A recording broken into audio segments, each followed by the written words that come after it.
Yo, Hey guys, how you doing?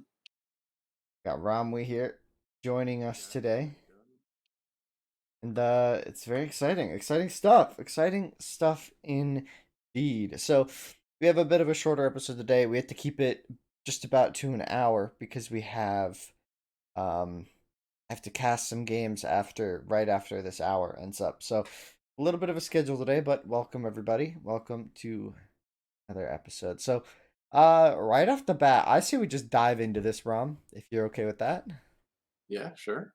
Oh man, oh boy. So our first segment today, you don't even know what this is. Trick or treat. And because today is Halloween, the 31st of October, if you're not familiar, if you're from out of the country, as some of our listeners might be, Halloween is a spooky holiday in the US. I don't know if it's really celebrated in other countries, but it's very particular in how it's I don't know, it's very thematic. Trick or treating is one of those things that you just do. I don't know. It's hard to explain the holiday. Yeah, it's funny. I feel like in the States, Halloween is both a small holiday and yet a favorite holiday. It doesn't to me it doesn't rank up there with, like Christmas or Thanksgiving, and yet a lot of people have Halloween parties. They love to dress up. You have the trick or treat evening. To me, it's the kickstart to the what I call the holiday season. Hmm. First holiday, in the fall, and then it just continues, right? I Oh mean, boy. Okay, you stop. So, thanks. you're already reading into the segment too much. Oh, No, sorry, sorry, you sorry, just sorry. guessed. No, no, no. You just guessed. You just guessed like half of the things I was gonna say. Okay, yeah. You So you just ruined so it. for the viewers, I haven't seen these topics until just now as well. So this is why you're getting this reaction. No, no, it's not. You're just spoiling everything. All Everything right, that all was right. meant to be so good and clear. So, in this episode, or in this segment, trick or treat, we have one goal here, one goal, and it's very simple. I'm gonna name something. It's very similar to the reaction thing, but you're gonna say if it's a trick, like negative, or if it's a treat, like a positive thing. Fun. And now I'm naming bounced things, right? Like it like bounced as in the idea of it's a little vague. Um some of them apply to you, but you could also be applying them, right? Like does that make sense? You'll get it after the first one, I think. Well, maybe just this first one is a little I just had to add that context for the first one. I guess the rest of them are pretty straightforward. Whatever. Let me just start with the thing. So you say trick or treat um based on this sentence. So the first one, and then we can talk about it. The first one is scouts before 10 minutes. Well, I mean, if you're the Just guy, broad, just broad. Yeah. Well, no, no, no, if no, no, you're no, no, no, no, no, no. No ifs. Trick or treat. all right, trick. Trick. Okay. Okay. Okay. Why? Why? Because I'm thinking about being on the receiving end of this, right? And it is not a treat. So by process of elimination, it's a trick. That's really funny because for me, when I see scouts before 10 minutes, I think treat because for me, treat is but like for me, I think of scouts before 10 minutes as something that I do to people. You know, that's my treat. You know what I mean. I don't know what I'm trying to say by that, but like you know what I mean. I love that. So that's why I started with this because we're gonna have different perspectives on these things, or maybe we'll have similar perspectives. That's why we're gonna talk about them. Scouts before 10 minutes. You're saying trick. I'm saying treat. And you said it's because you're the recipient, and I said because I'm the one handing out the scouts. It's like ah.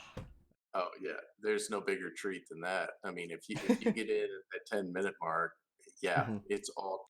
But if Yeah. you're on the receiving end, and I know I love to use Poggy as like the quintessential example of this.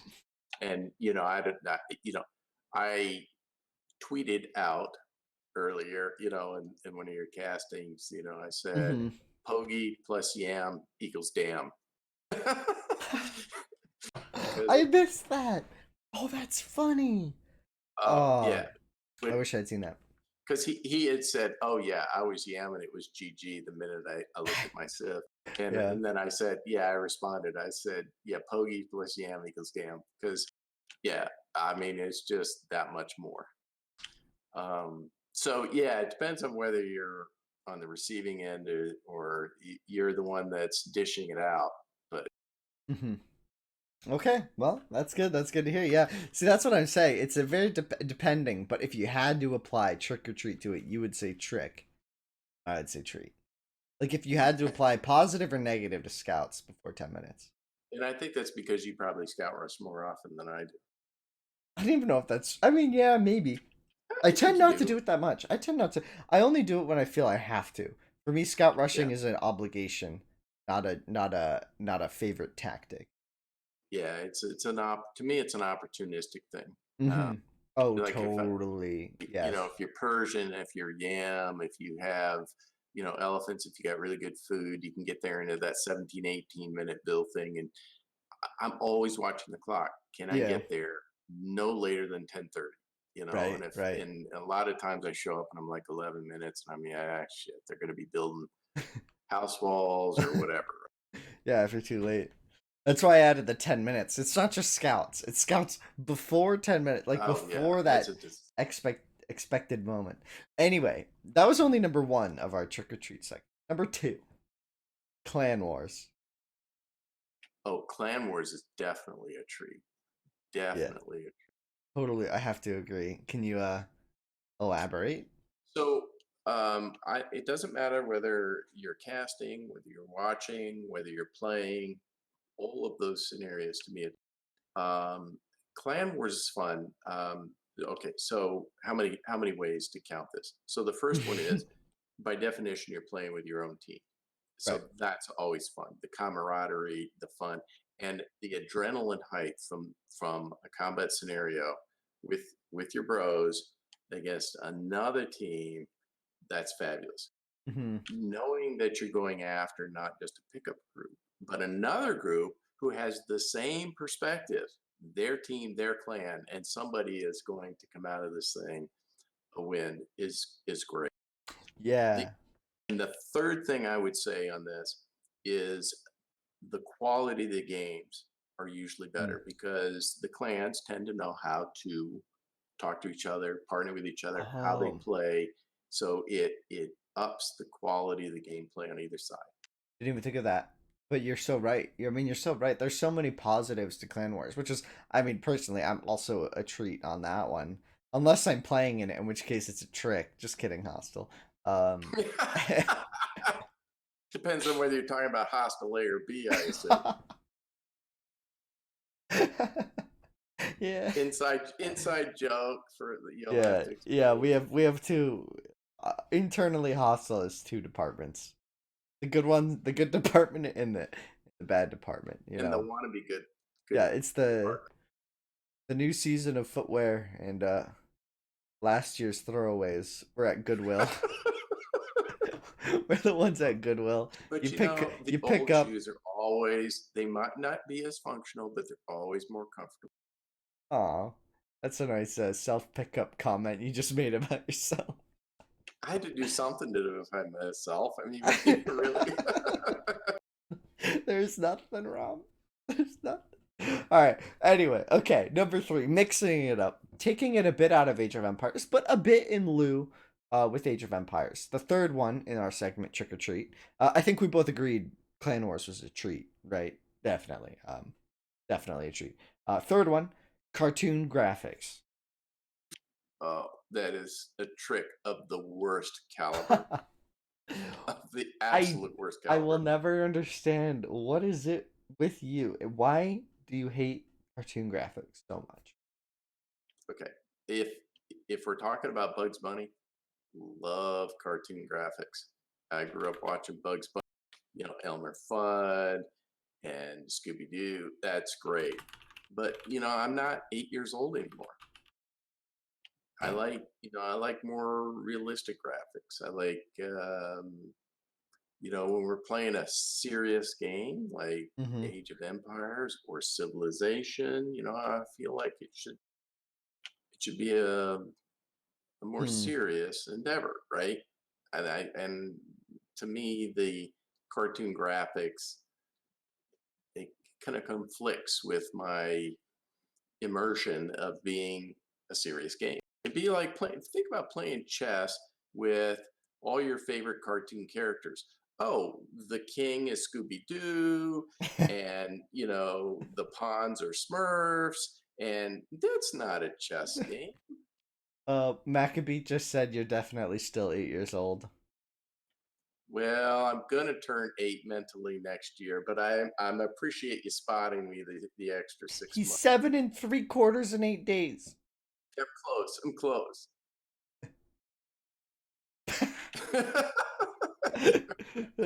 Anyway, so cartoon graphics for me, um, I think honestly it's a bit of a treat. I kind of like them. I like it when games have a. See, to me, I don't see them as childlike or non-serious because I think for me growing up with like See, for me, growing up with cartoons, I wasn't growing up with like hand drawn Disney stuff or those Saturday cartoon morning stuff. I grew up with the cartoons of like Pixar, which are very serious movies. I mean, have you seen A Bug's Life? It's a serious film. It's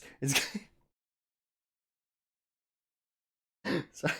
That wasn't meant to be sarcastic, but like as I said it, I knew I might be kidding. But like they're meant for kids, but at the same time, there's always this element of appreciation that older people can get from cartoons. You know what I mean? Which I think is maybe something a bit newer. Maybe it's a newer concept in regards to how that all works out. But I don't know. I think cartoons can be nice. Anyway, so you said treat or trick. I said potentially a treat. I'll put my So far, we're what batting 100 here on opposite on opposite answers to these questions. Clan Wars. We agreed are treat. Oh, that's true. That's Yeah, yeah, true. yeah. So All right. Okay. yeah, So 2 to 1. right, 2-1, 2-1 opposite, and Clan Wars we agree. So four. I have five total. So four is a little bit different again off the AOE topic, but Hallmark cards for the holidays. Yeah, it's all. Hmm. I'm gonna go with tree. I was gonna say tree, but then I thought, actually, I've seen some really funny ones.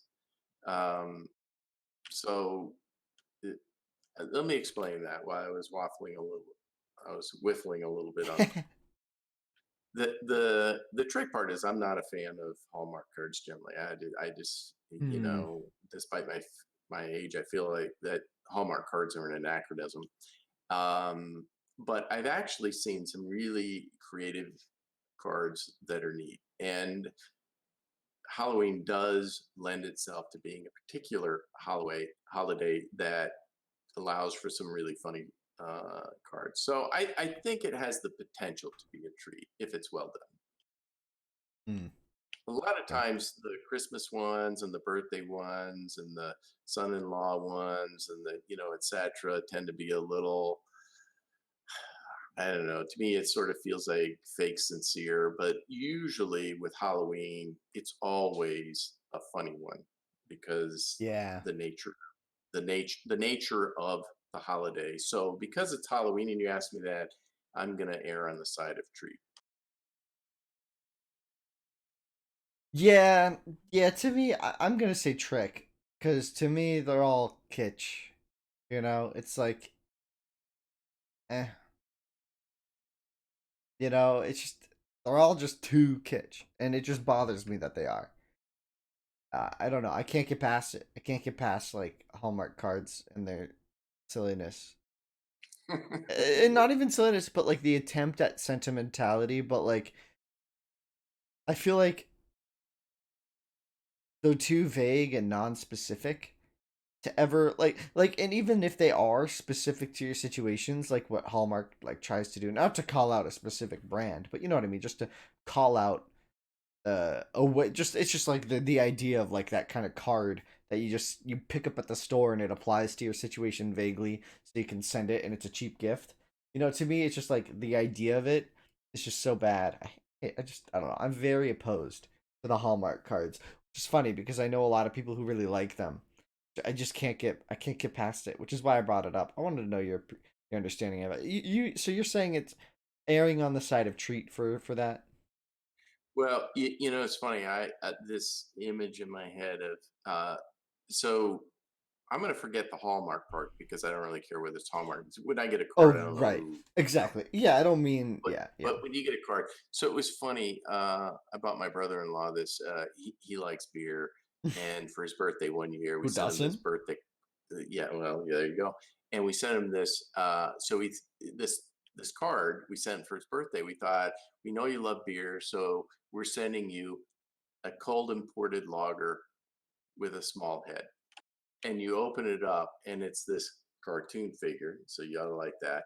And it was this big burly, lumberjack guy with a big axe, and he had this tiny little head on him. And it was the funny. Uh, that's such It a was the. groaner. It was it was such a funny card.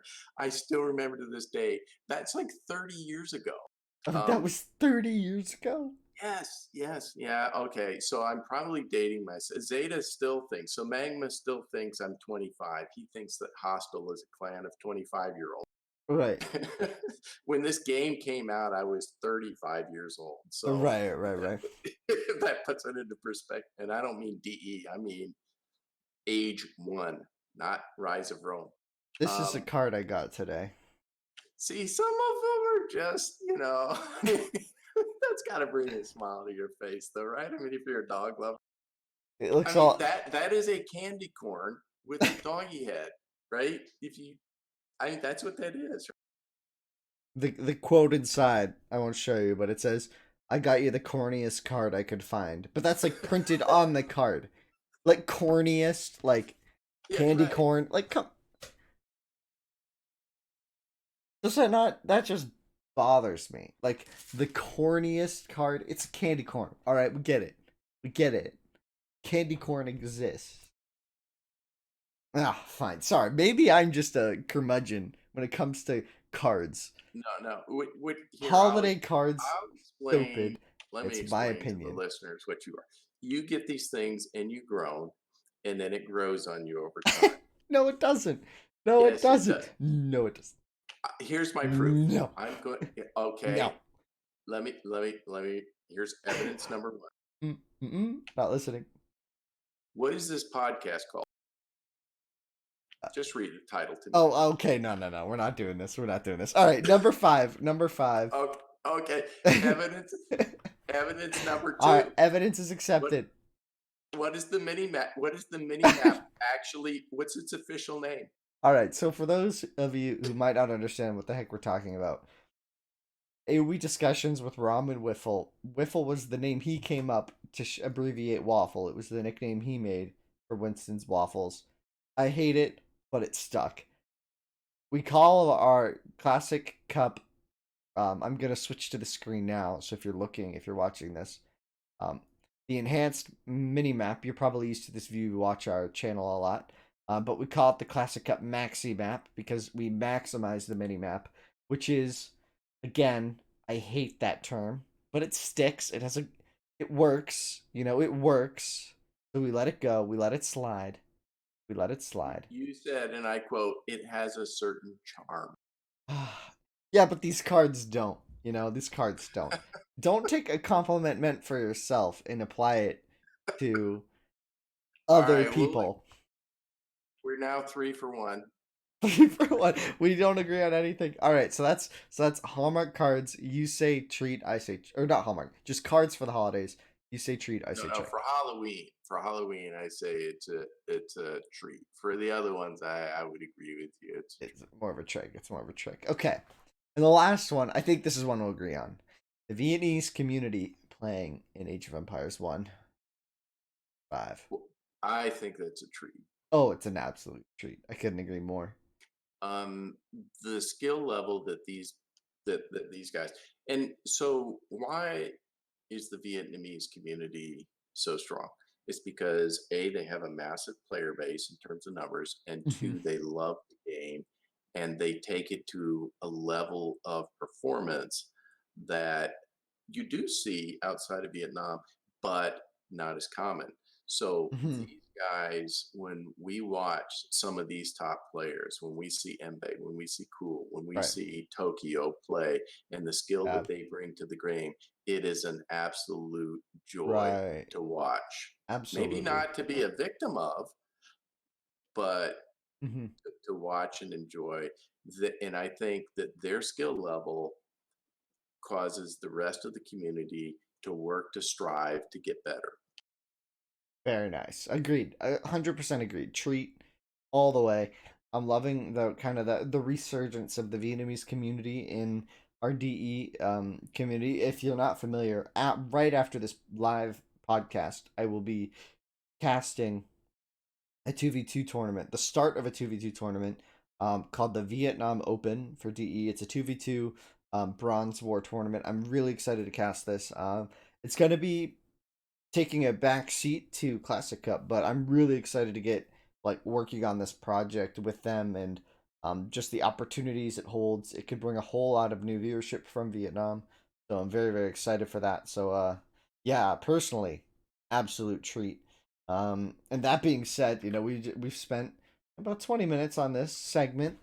Any last thoughts on any of our trick or treat things? So again, to remind you, you said um, trick to scouts before 10 minutes. You said treat to Clan Wars. You said trick to cartoon graphics. You said treat ish to cards in the holidays.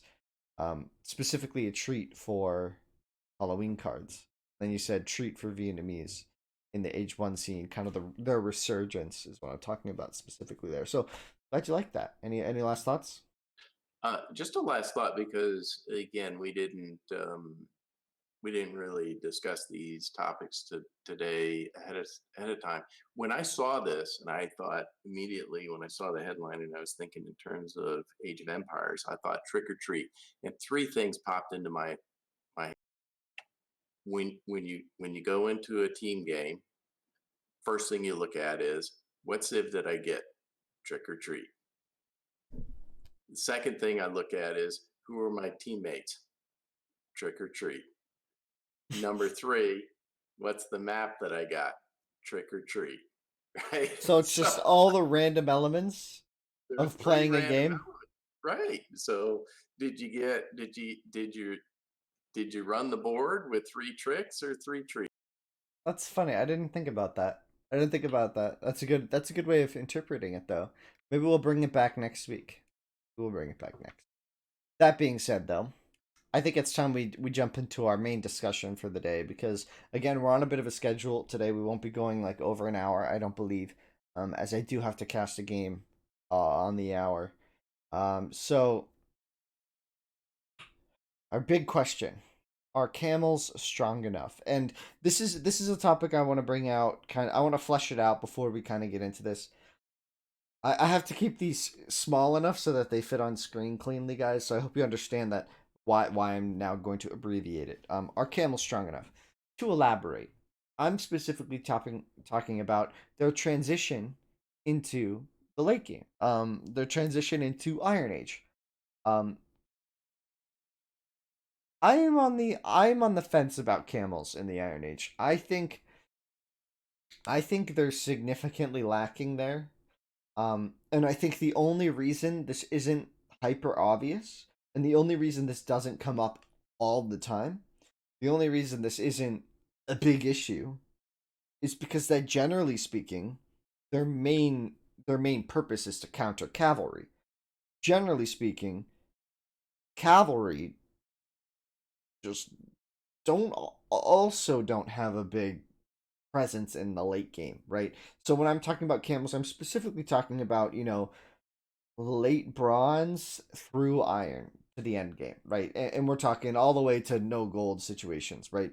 And I'm looking at this unit and I'm saying my take on it is camels are solid early, especially with Palmy or Karth or a camel functioning civ, maybe Persian,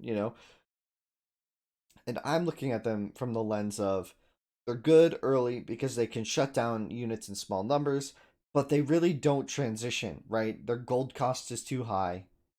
Their combat power to most units in the Iron Age is too low. Their bonus damage is not worth even having them on the field, is my argument. So I'm curious as to what your reaction is to that now. All right. Hopefully, this is a pithy statement, but you'll Okay. decide. Okay. I feel like camels are the axers of the Bronze Age. And what I mean by that is that axers are very strong in very early tool. They're not upgradable and they're good for a quick. When you get into bronze, I feel like the camels are good very early bronze because if Mm, there are a few camels or sorry, if there are a few cab on the other side, they're great for countering that. They can hold their own against a small number of CA and that sort of thing. But when you get into medium late bronze, they just die.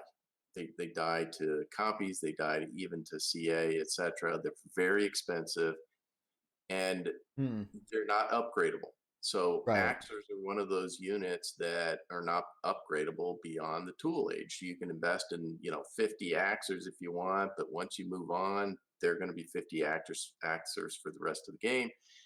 And camels are the same way. So I feel like they're good in the early part of their age.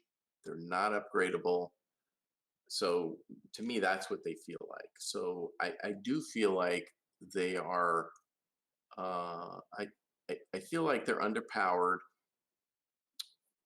Even if you're Karth, even if you're Palmy, um, they still have trouble. I feel playing a role beyond sort of the midterm of the Bronze Age. Right. And do you I think you can attribute that to anything? Because to counter your point, like as kind of just an addition to that, uh, kind of contrary though, is chariot archers exist with the same function, right? You get them and there's no upgrade, right? It's just CA or CA, right? Maybe you get nobility, maybe you don't, and then you're left with that, right? So what makes chariot archers? Well, I mean, this is more rhetorical rather than like I need to know the answer because I kind of know the answer. What makes chariot archers more valuable late in the Iron Age or and stuff like that? Why is it that camels, which have a very specific role or should have a very specific role, aren't even good enough to use in that role in the late game, right? In the late game, right? Because I see them as a counter to cavalry, but I feel like cavalry don't really need a counter. They're already countered by everything, right? And I wonder if that's maybe some sort of oversight and balance because now we just have this unit which has a very specific role. Like you said, in the early Bronze Age, it can really shut down CA civs, Cav civs, or stuff like that, right? Like against Yamato, you can have great success, but as soon as they have enough archers, it's just like camels become so useless, right? So I'm wondering what your thought is on that again. Like, Well, especially with pathing change, where you can concentrate so many archers in such a small hmm space. So when you get a massive number of archers of whatever type, hmm uh, camels just don't have the punch and they don't have the defense. I mean, the one pierce armor that cavalry get, you have to remember that that reduces the impact from a CA by 25%. I mean, that's a big reduction. Camels don't get that. So um, that's why to me it's analogous to slingers versus axers. In the early part of the tool game, axers can still be a good choice against the slingers. But once you get into middle late tool and you get that, you call it sort of the death ball, it doesn't matter how many axes you have.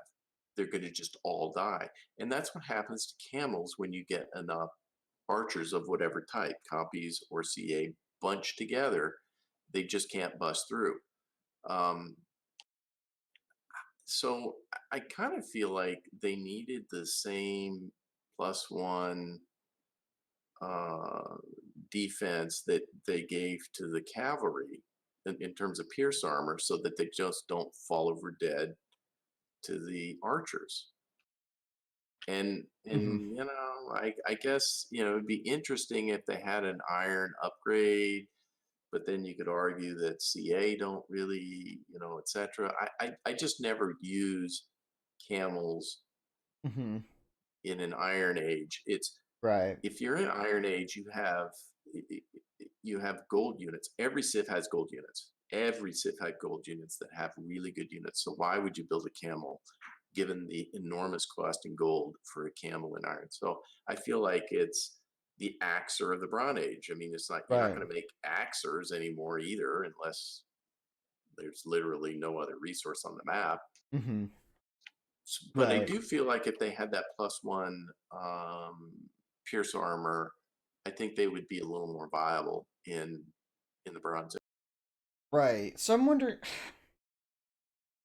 in terms of a fix, right? If so, well, okay, no. So before we talk about fixing it, the question really is: are camels strong enough? And I think the real part of this question is enough, right? Camels might not be that strong, but are they strong enough? And the answer very well could be, camels are weak, but they're strong enough, right? Like that could be the answer, right? Kind of like axers, right? They don't have like they have a time limit, they serve a purpose, and when that ends, it's over.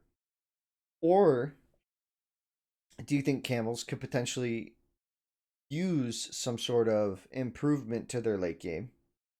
Right, because whenever you talk about improving a single unit, you have to think about all of those consequences. Something you taught me a while back, right? The unintended consequences of making a change, such as improving the camel, right? And it could be really small and non inconsequential, which is the goal, right? All that happens is the direct intended consequence, which is good. But all these unintended ones, there's gonna be them, right? Like in a game as delicately balanced as Age of Empires, any change is going to have massive ripple effects, right? You reduce the cost of scouts by 20 food, and all of a sudden, just like that, the unit is suddenly very viable, right? Which is a huge change. I'll give you that, but would doing camels the same favor maybe be overkill? And if you do less, then does it even make a difference, right? Like when I look at giving camels one pierce armor, I don't know. I don't see any like I think it makes them almost too good against CA ultimately. But I think it makes them good enough against horse archers, which is why I'm inclined to give them some sort of Iron Age upgrade, like a heavy camel tech, right? And all it does is give them like two more damage, one pierce armor, and like 25 HP or 20 HP, right? It's a relatively cheap tech, similar to the heavy cavalry, right? That would be my idea, right? Is something like that. Not a game changer. It's not like you're going from camels to cataphract, right? As you would go from cavalry to cataphract. No, there's the heavy cav in the middle, and you don't need the super upgrade for camels, right? You just cap it off at heavy camel because again, it's a unit with a role. It's not a relatively undefined unit, right? It's not like um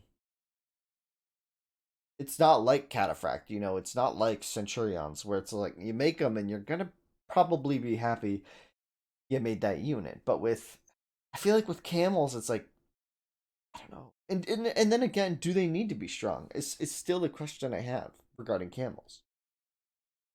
Well, the purpose of the camel, as you said several times here, is the counter to well, it's another counter to the cab. I mean, one of the counters of the cab was supposed to be hoplites, but they're just so slow. They're ultra slow. Cab are particularly fast, so it's not. I mean, it's not a particularly Hoplites, good counter. but So, but in but like you're like with walls and everything, you're good at hoplites are like the absurd counter to cavalry, which in some ways doesn't make sense. And then archers are another counter to cavalry, and then camels are another counter to cavalry, right? So it's kind of like I feel like cavalry in this game are still in trouble, right? So but cavalry can run easily from hoppies. So that there's a disengagement option that you have, which arguably doesn't exist with the archers, but they got buffed, right? So they already got buffed relative to the archers, and that of course applies to any type of archer. Mhm. But the camel, um, again, it's a very expensive unit.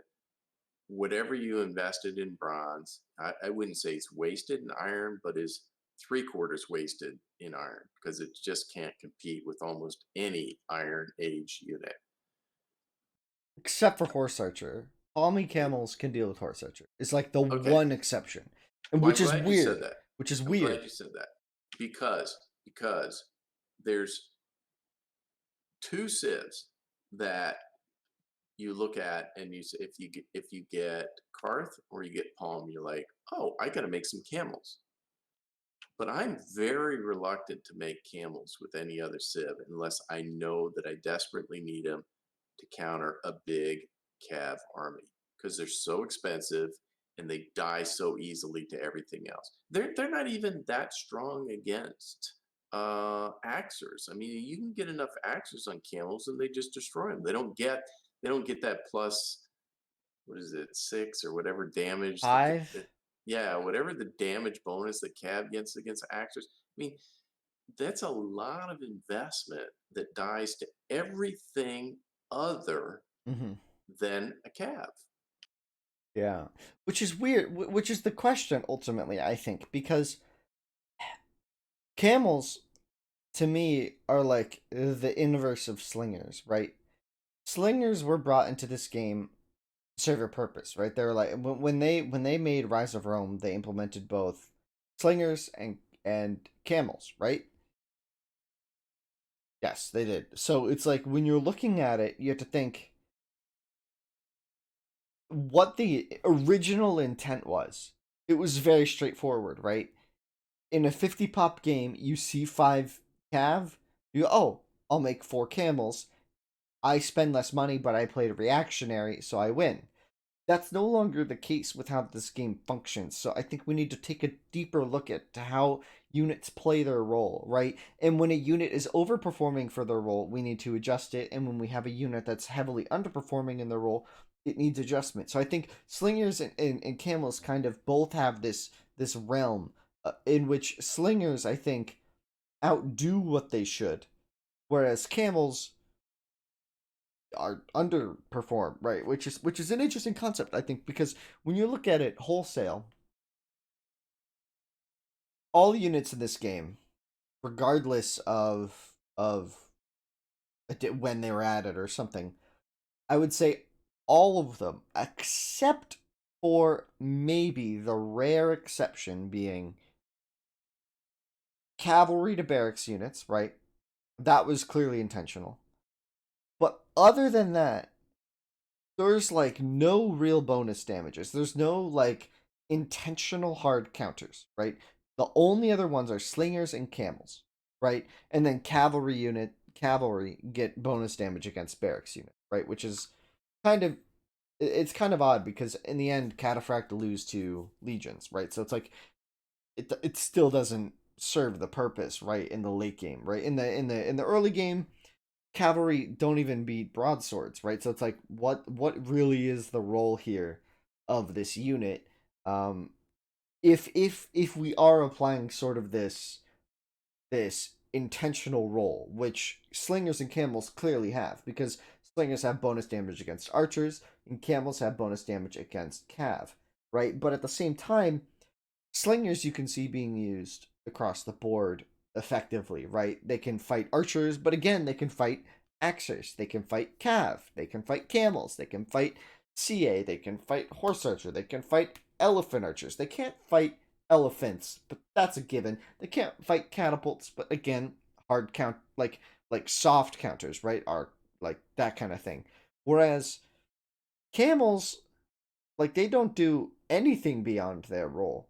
And in a game in which there's so many gold units that all just don't have a role, right? But they just perform well, like Centurions, like Cataphract, like Ellie Archers, like Horse Archer, like blah, like Legion, right? You just get the unit and you send it out, and ultimately it's relatively irrelevant what you send it against, right? It's like you pick you just pick up the unit that your civ usually is one super unit in the late game, right? One like glowing icon unit like the scythe or the legion or the cataphract or the heavy horse, and or the centurion, right? And you just make a bunch of that unit because that's what your civ is good at, and that's kind of what you're railroaded into doing. Now if you have camels, they just stop. It's an expensive gold unit that just doesn't have this kind of ambient effectiveness that is so kind of like like across the board. It's very prevalent. Is that an And why issue? would it, well, why would you ever make a camel in iron? I mean, if you have Exactly. the gold, you have a better unit to make than a camel. I mean, CA is another one that you wouldn't make in iron, except in the scenarios where you run out of gold, and it's a good fallback unit. But camels is the inverse of that. It sucks gold like there's no tomorrow. So that's why, again, to me, it's like the Axer of the Tool Age, camels of the Bronze Age. Once you've gotten out of the Bronze Age, why would you ever make one again? It makes no sense. So I don't know. They have a role, but they have a role in the sense like it's like actors have a very limited role. They're great for the early hit. Like if you're gonna, if you're the Persian guy and you want to hit with, Mm-hmm. as we were talking about before, you want to hit with the click on the 6 minute tool time and you're going to get in there early, quick. I mean, haxers are fabulous for that. But once slingers show up, you, or now archers, you just need to stop with the axers. And I think that's the way camels are. They're great. They can hold their own against a small number of archers. They can great against it, but then after you get, they're just done. And then when you proceed to the next stage, they're worthless, completely worthless. And it's funny, assistants here saying making camels in iron is to show off how much gold you have, which is like it's like building a second wonder. You know what I mean? It's just Yeah, like right. at the, After no, it's like building a second wonder after you have all the ruins and the arts. and it's in its conquest.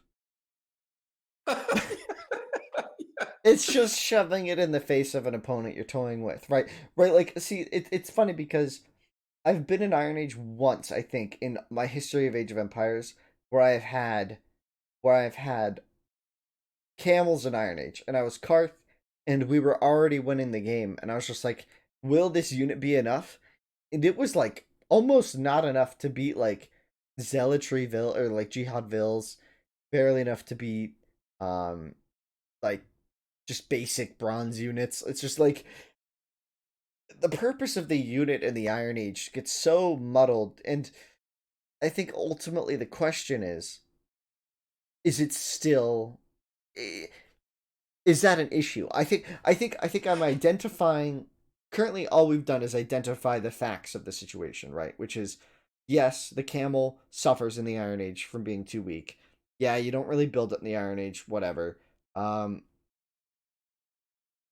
I think the real question is there value in giving it more Iron Age presence, right? Is that something that is needed? Is that something that is ultimately good or beneficial for the game, right? So I'm thinking about it from that perspective now, right? Where it's like, yes, I've already agreed with myself that I've already agreed with me that that camels struggle past that early Bronze Age, kind of like Axers.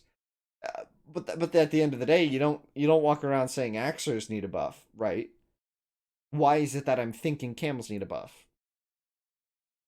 Well, because Do they though? camels were designed to counter a bronze slash iron unit. Axers were not designed for to counter, uh, a particular tool or bronze unit. Yeah, they Camel, were. They're made to counter fills. it's not a combat unit. Well, have you seen Brainy play? I'm kidding. I'm kidding. Well, Well, that's true. that's a That's true. compliment to his Sumerian. He Actually, is. Yeah, if he does a tour, he's a I'll tell you very what. Yeah, he's a if Brady good decides to get fill on you, rusher. if Brainy tries to get on you with a bill rush and you're not ready for it, You're dead. yeah, you get a wake up call. I will say though, in the defense of camels, In the if defense of if you camels, if you Rom's play famous Palmy, treaty.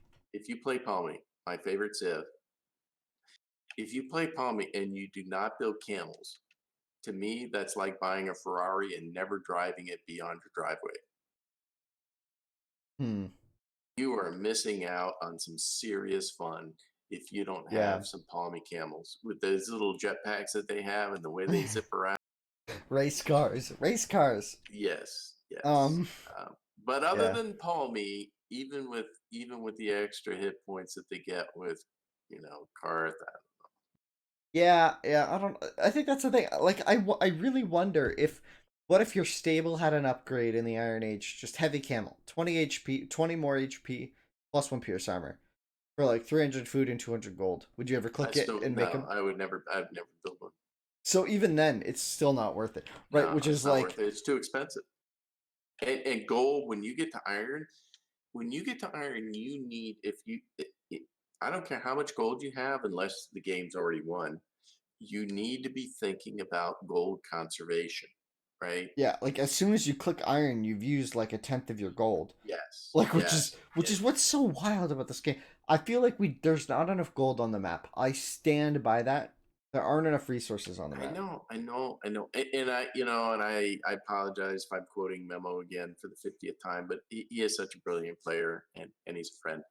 But he always talks about getting coinage Yeah. because gold is a finite resource, and there is not enough of it. And if the game is going to go into iron, you're going to wish you had more gold. Why would you spend as much gold as it takes to get a camel? Even with the advantages you said, it's not the unit I would go for. Elephants, you know, hoplites if you're a good civ, horse archers, anything would be the go-to over an improved camel. Interesting. That's interesting because I don't see. I still think an improved camel would be really interesting. If you made it good enough, or maybe it's plus 20 HP, like plus one pierce armor, plus two attack, and then like plus six to cavalry. So their bonus gets amplified even more. So that they serve as like a really elite unit in one situation, right? Is that what would make them like? Because currently their issue is they're good at their role early bronze, then they kind of fade off, fade off, fade off, kind of like everything does against archers in bronze, right? Every unit in Bronze Age fades off against the archers, right? And then in Iron Age, there's another big push, and then there's the super unit techs like uh, like uh, like Armored Ellie, Centurion, right? Legion, which just starts to nullify archers. But there's nothing to nullify these new nullifiers other than like maybe mass Ellie archers. Scythe are really good against Legion, which still boggles my mind that I'm still coming to terms with the fact that the best counter to Legion is Scythe. Anyway, we have only a couple minutes left, so I think we should move on to the quote of the day, Rom. Okay. Yes. Right. Unless you have one last closing thought on camels. No, Anything? no. I think we've Solid on that? Yeah, I feel like I'm about to talk in a circle if I keep talking about right, camels. right. But at the same time, I still think there's value to considering some sort of change to camels in some way. There's value in at least thinking about it, right? Oh, I Anyway, agree. I agree because if by definition they are too weak, then improving them, no matter um, how little you improve them, it would be a benefit, I think. But right. anyway, okay. So closing. Well, no. Segment is the quote of the day. Oh, quote of the state. Quote of the day. Quote of the day. Quote Quote of of the the day. Right. state. Yeah. Right. Quote of the statement. Okay, there you go. So this is again from Sun Tzu's Art of War. This is Good in luck in chap. getting this done in 7 minutes. We won't. But let's again. We only need to finish if they start doing their game. Anyway, so yeah, so weak points and strong. This is from chapter 6 of Sun Tzu's Art of War. Again, we're just kind of continuing with the series of Sun Tzu Art of War. I've been really liking what I've been reading from it, so hopefully we can gather some good thoughts on this. So, the first like segment, the sub segment of this chapter is Sun Tzu said, "Whoever is the first in the field and awaits the coming of the enemy will be fresh for the fight. Whoever is second in the field and has to hasten to battle will arrive exhausted." That to me, well, actually, we'll just read the whole thing, and then the fourth segment is, if the enemy is taking his ease, he can harass him. If well supplied with food, he can starve him out. If quietly encamped, he can force him to move. And then the final segment, for 5, appear at points which the enemy must hasten to defend. March swiftly to places where you are not expected. So this whole concept revolves around, again, the chapter title, weak points and strong. And I think there's a lot of value in this, especially in terms of Age of Empires, right? Like, oh man. But before I dive into it, Romley, thoughts, just go, my friend. Okay, so it's interesting. The fifth one I think leads back to the first one, but Mm-hmm. um, the so when I think about the first one, particularly what pops into mind is the D3KT matches where people Mm-hmm.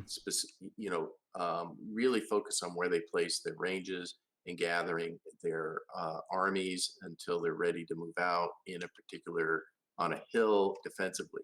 So Mm-hmm. what I'm thinking about here is if you're gathering your army, one it's if you're doing it properly, uh, it's tightly clustered so they can get effective combined shooting. Better defense because if Mm-hmm. somebody's coming in, they can't, just pick you off one by one. And you've picked your terrain. If somebody is going to assault an army that is encamped on a hill, say, then they're never going to show up in perfect formation. You're going to have some stragglers. You're going to have some guys come in early. The poor guys that Hmm. arrive first, they just die. Yeah. So if it's a 10 versus 10, and the 10, if they're properly managed, then the 10 that are going to attack them, A, they're going to lose. And the defenders are probably still going to have, you know, uh, three, four, five of their CA left. And to me, that's what this invokes is that you can establish your formation, you can take advantage of terrain, and you'll have concentrated fire when the enemy shows up.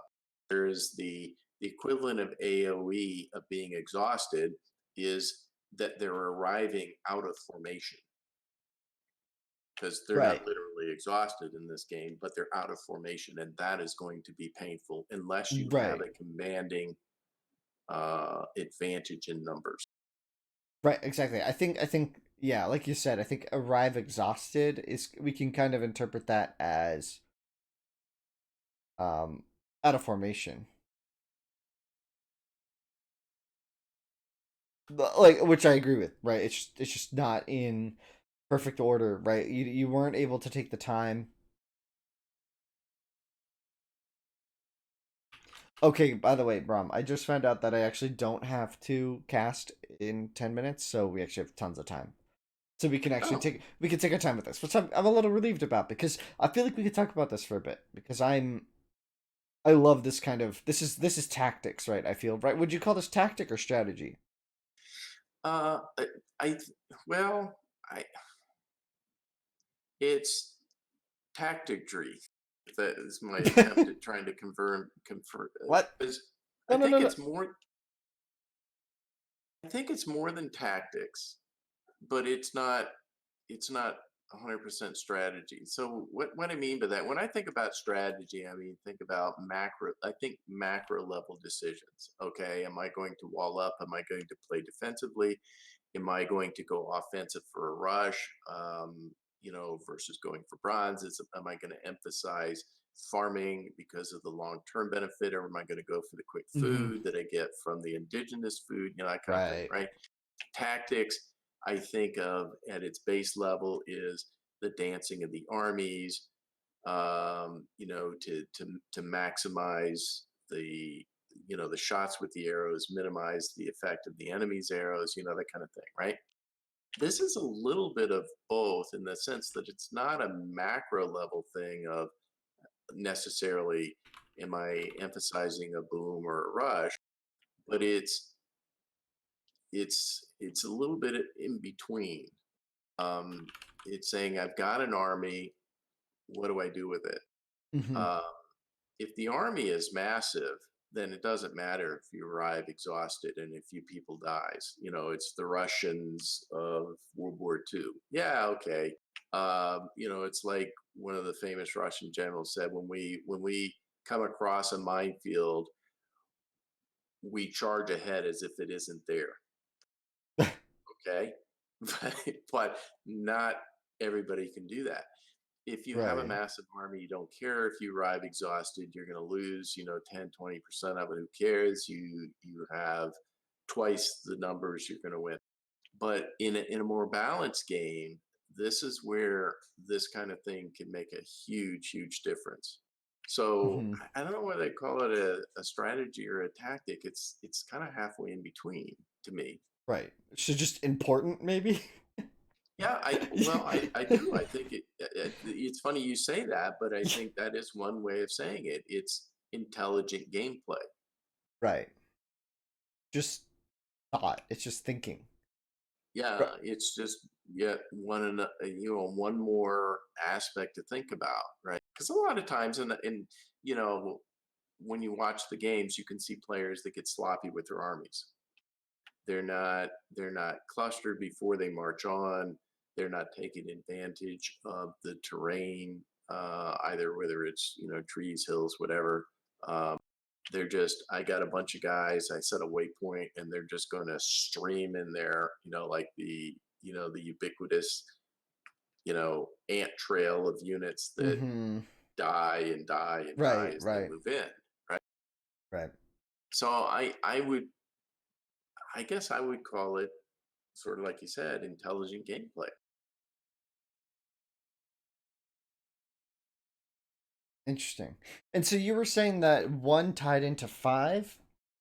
Yeah, the reason I say that is because it says at which point the enemy must hasten to defend, right? Appear at points at which the enemy must hasten to defend. So if you arrive, uh, implicit in this statement is the enemy's not there because you wouldn't hasten to Right. defend Oh, yeah, a that's place super he's true. already encamped in, right?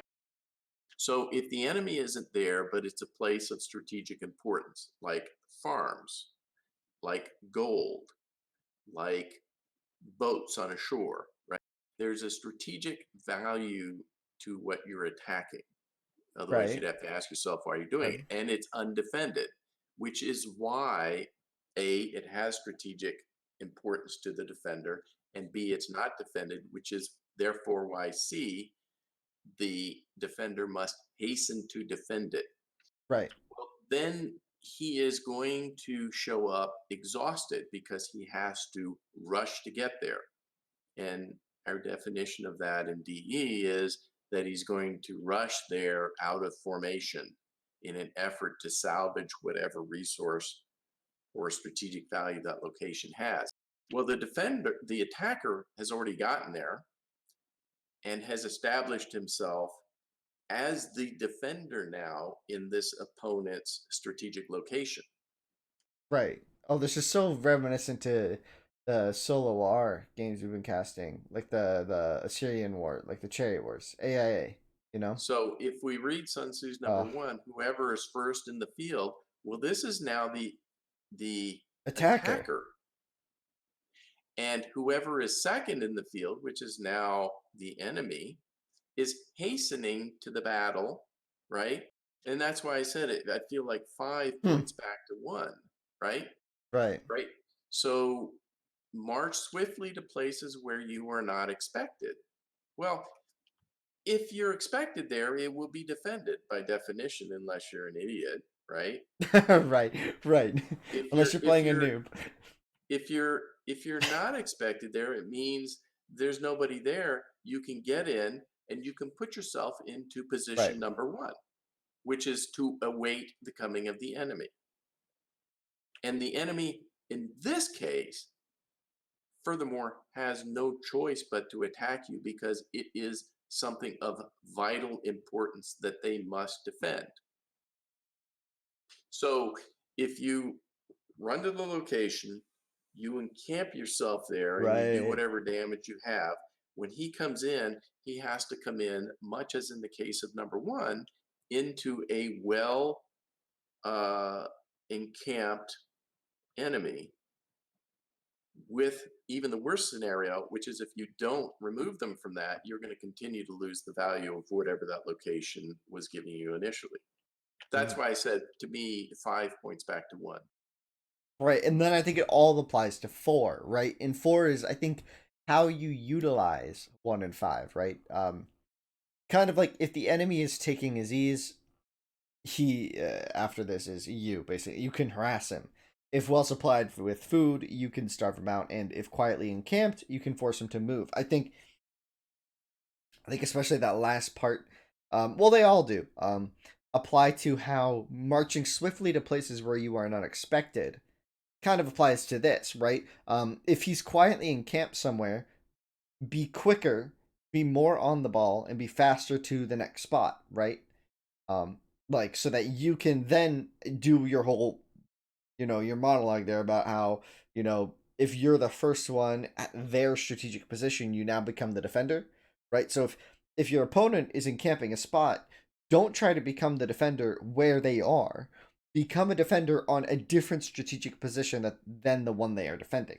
And if they don't have any any other one, then you have to think of the next high value, right? So if there's one hill and it's covering their food and their wood, then you could say, okay, that's the only thing that matters and that's all I have to fight for, right?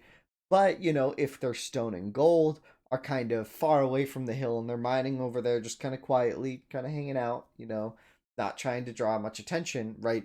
The goal would be to feint, maybe faint at the gold mine, right? March swiftly to places where you're not expected, right?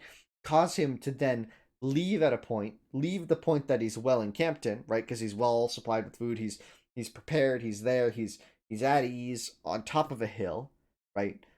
You force him to overreact to, or just you force him to react, right? And force him to defend another part. He has to hasten to another location, right? And then you can become encamped on that more strategic spot, I think is how I like to think about it, right? So if there's a hill that's really valuable, they got their barracks up there. Like I'm thinking of Slinger War now, right? There's 4 barracks on a hill.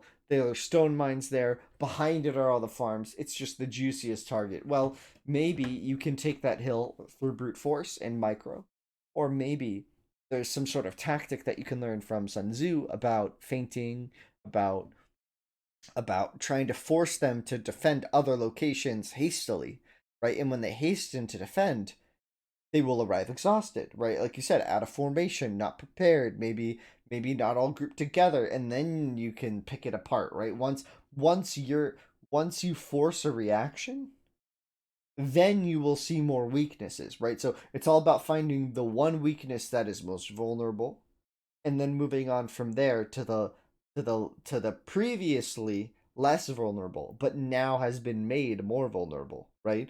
And I think the main point about the weak points and strong, this whole chapter, you can definitely check it out online if you want to see this whole chapter. A lot of it is kind of how this is cyclical in nature, right? And victory doesn't come from doing this once, it comes from doing this repeatedly and accomplishing this through repetition is key to long-term victory, right? Which so there's kind of this idea of not only consistency behind your actions but also kind of a wherewithal to understand what happens when you move units where, which is why I think this is ultimately a strategy concept rather than a tactical one.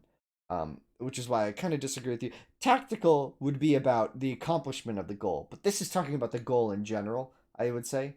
So this is about where you send units and how you do it. Tactically, the individual micro, how you manage it, the timing of it, that's certainly another topic. But I think for here, I think we talk about, sending units to properly dismantle a defense is probably one of the most it's probably the most natural concept. I feel like everyone who plays this game at this point has a general understanding of this.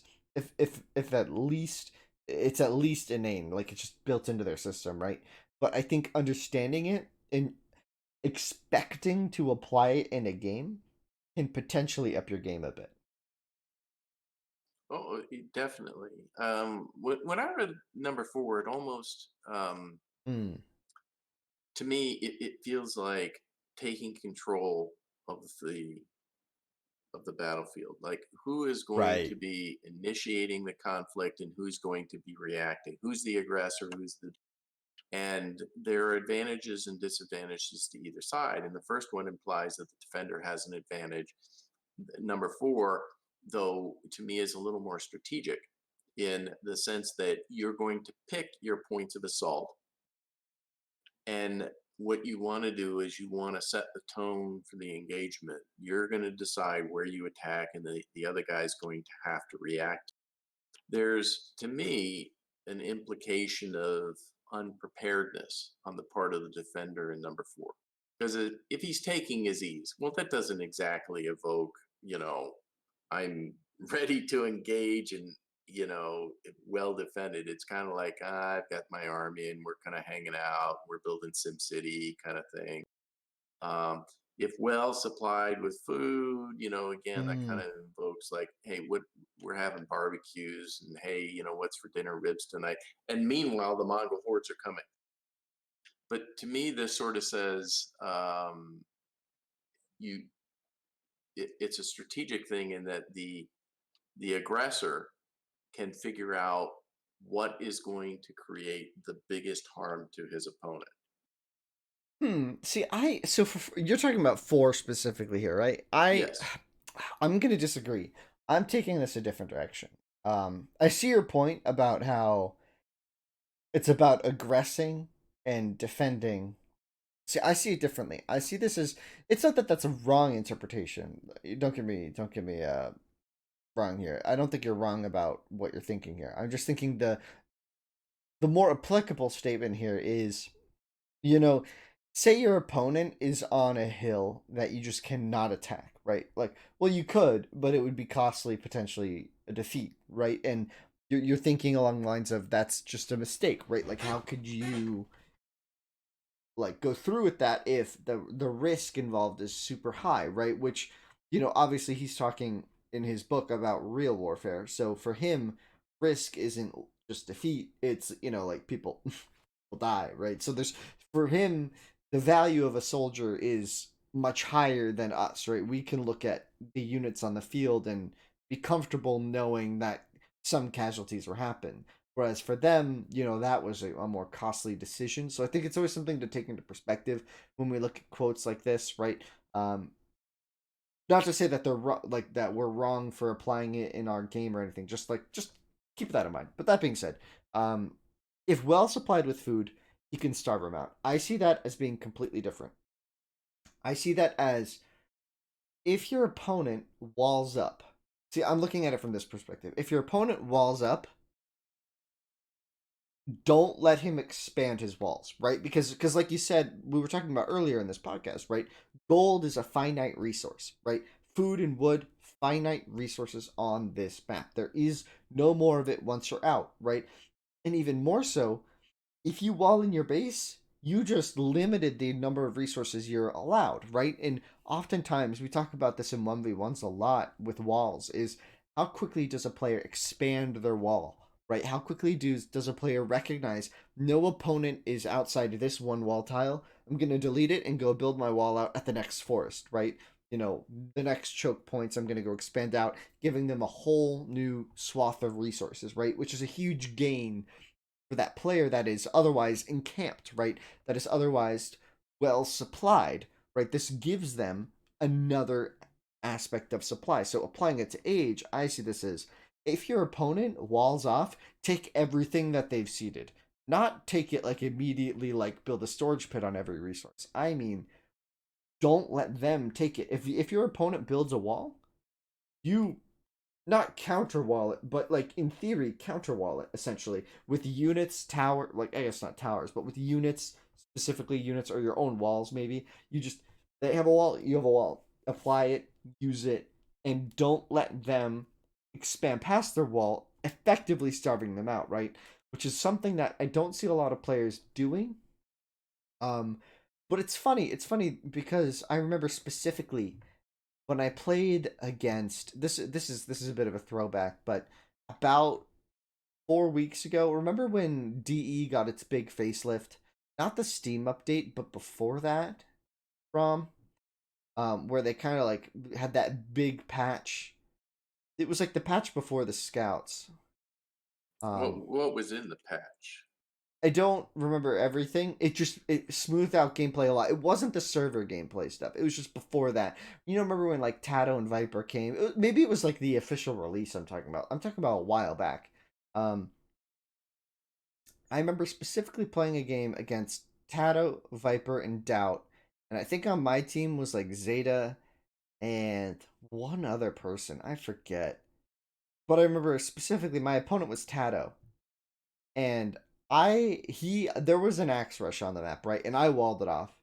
And Tato didn't axe rush me. He was a different player, right? And the first sign of aggression I noticed from him was he put up 3 towers outside every single one of my wall segments. And at that point, it effectively won the game because by the time I was Was this were you at 12 o'clock in this game? yes, yes. I remember this game. I remember this game. It's funny because it's the first time I remember seeing this strategy, and he built towers all along that quadrant of from left to right, and it was like, this is fabulous. And you know what's funny is I messaged him after the game. I think in the next lobby or maybe on Discord, in some way. And you know what's funny is I said, I think I was Babylon or something. Like so, I wasn't a civ without options. Like I had wood units, I had gold units. I could do whatever I wanted. I bronzed before him or around the same time because remember I rushed. I built slingers to fight a rush on me. It was just a messy 3v3, right? So it's not about who's fighting who or whatever. All that matters is that Tato said, I scouted your golds. You walled one of them directly, and the other was outside your walls. That's when I put my vills to stone and towered all your stone. Or towered all your gold. Right? So then there's me. I'm trying desperately to mine gold. See, you might say that the towers were strong there, ultimately the towers weren't really what did me, and he backed it up with army very quickly, right? But they It were was just the strong because you had walls yes, defending your stuff, and the only way to take the tower down would have been to take your own walls down, which would have exactly, let him in. exactly.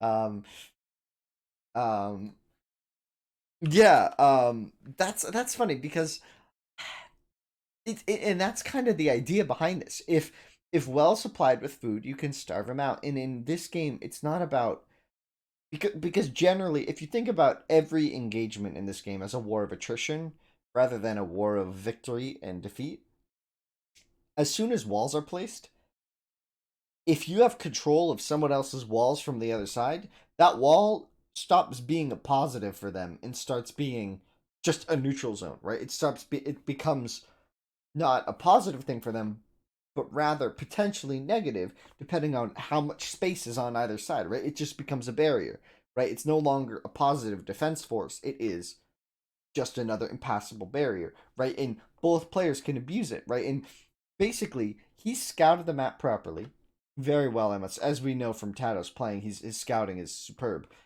He scouted it, he made a plan, and I was taking my ease. I was well supplied in my base. I was able to get to bronze. I had wood units, so I was like, okay, I can make chariots, right? But as we all know, chariots don't actually deal with towers very well. It's like one of those situations where I think this can really apply to how essentially if I was quietly encamped and he forced me to move, but he took away all the options, right? So it was kind of like the chokehold, you know. It was just super effective, and that's something that sticks with me in terms of what can be good and what can be bad.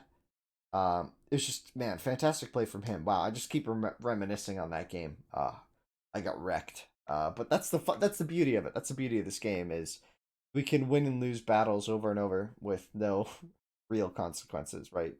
Just like defeat is defeat. Well, with one consequence in the sense that if you recognize what they did as a Mm, plan, tactic or strategy or combination, and learn from it, like because obviously you remember that game. I remember that game, and I yes. was like, so the consequence is the residual value that you get, even as a victim, Mm, in the future to either apply it or right. avoid being subjected to it again. And we see that over and over and over again, where sometimes these new tactics or strategies come out and everybody adopts them, and then somebody has to come up with a way to counter it, and etc. And that's part of the fun of the whole thing, the Right. ecosystem. Right, which is why I'm, again, this is gonna derail the combo a bit, but which is why I'm such a proponent for more balance changes. Just not necessarily trying to find the perfect balance, but agreeing that this game is hard to balance, and sometimes making a change, you don't know what you'll stumble upon, right? If you just make a change, you make people think about the game, right? Which I think would be the most effective thing for this, right, if I can speak freely about what I think the company behind the game should do. I think that Microsoft should be incentivizing more changes rather than less. Focus less on perfecting the game and just on making changes and seeing what sticks, because we live in this beautiful day and age where you can just alter the game over and over, which is just it's a thing of beauty, honestly. Well, the way I would characterize it is you would like to see a dynamic game Right. versus a static game, right? I mean, um, and that would be interesting if we could have consistent uh, Well, yeah. enhancements to the game. I mean, there is a development team, and they do the best they can with the limited resources they can. But um, if this was a much more popular game with a much more committed resource group, then making it more dynamic by either altering stats of in-game Hmm. units or introducing entire new civs or new units or etc. to make it a ongoing dynamic game would be interesting. Hmm. I mean, exactly. It's like, I don't know. It's strange to, I will, in one small offense against the devs of this game, because I really respect them and the work that they've done on this game, like 100% behind them, and I really respect the work they've done. But making changes to this game, at least from my perspective, like, it's an old game. Like, the file that you use to do, like, you can mod this game and change the data file in like 10 minutes, right? It's not like it's hard. I think that there's something preventing them from doing that beyond their appreciation for the game, right? I think there's some reasoning, be it, overhead themselves, maybe they have a reason behind not updating the game much. Maybe it's just small things. It I have a blows theory me about away why. I can't tell you why, because I don't see why you would ever want, like, I understand keeping the game pure in some ways to the old version, but what does that even mean? Like, I I I I I have some thoughts on that. They may be completely off base. let me know. If you modify the game as you've done playing around with it, you change because you've done and you've tested by playing the game with buffing towers or buffing other things, and then playing it. You've even gone and had them work, and you guys play with your palisade walls and all that kind of stuff, and it takes you no time at all to do that. Probably from their perspective, if they were to do that, if they had a beta server than where people would say, "Hey, we're going to test out some new thoughts, and go in there and play it. If you don't like it, leave. Go back to the regular scheduled programming, etc." But they don't. They have it's either disseminated to the entire community or it's not. And I think if they were to make these, some quick changes and throw them out to the community, and they had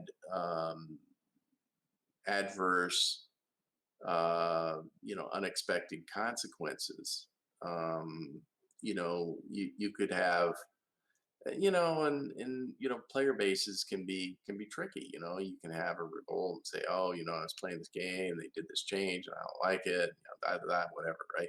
So I think it's the fear of unintended consequences and the reactions of a poor decision that maybe causes them to be more guarded in changes than you'd Well, like to see. a life lived in fear isn't a life lived at all. Like that's my only response to that. Like, okay, so they'd rather play it safe.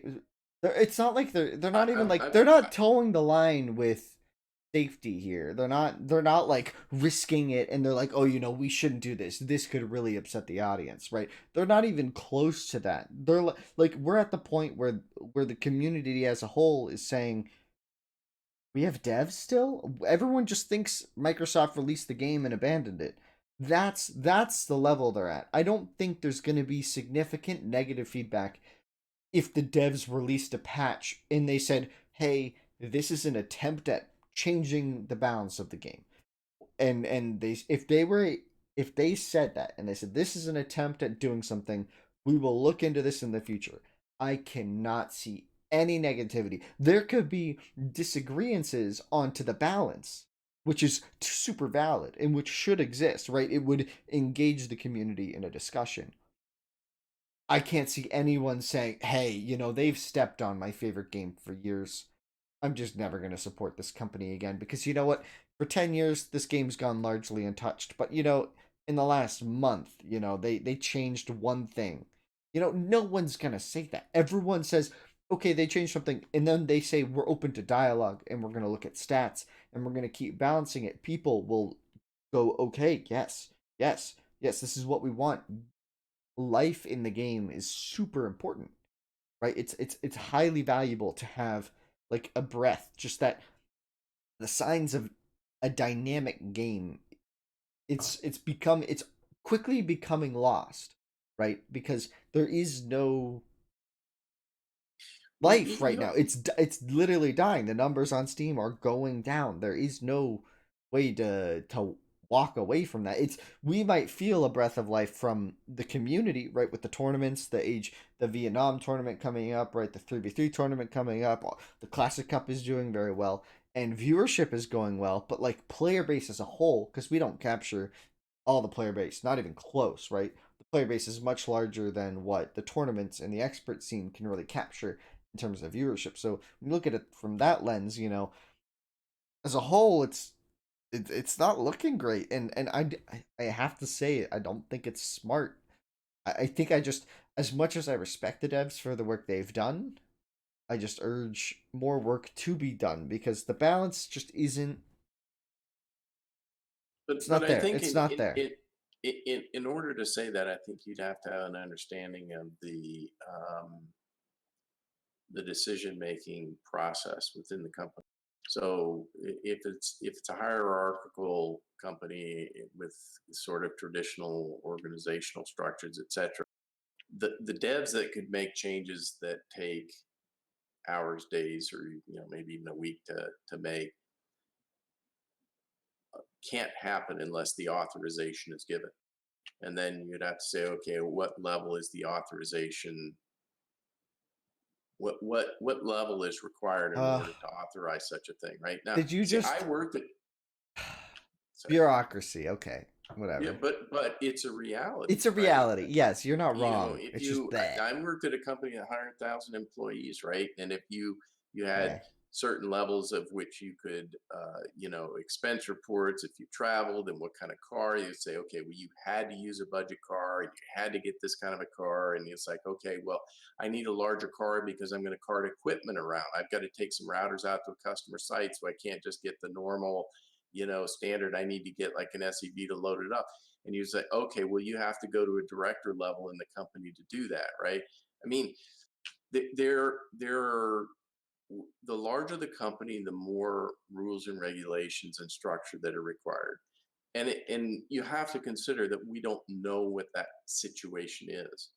And that's very different than if you own a company and you have 10, 20, 30, 40, 50 employees, where Mm-hmm. you don't need a hierarchical structure. Somebody comes up with an idea, they go down to the guy, the owner, and say, hey, I want to try this. And he says, okay, we'll talk about it over pizza at lunch. You convince me, go do it. It doesn't work that way in a big company.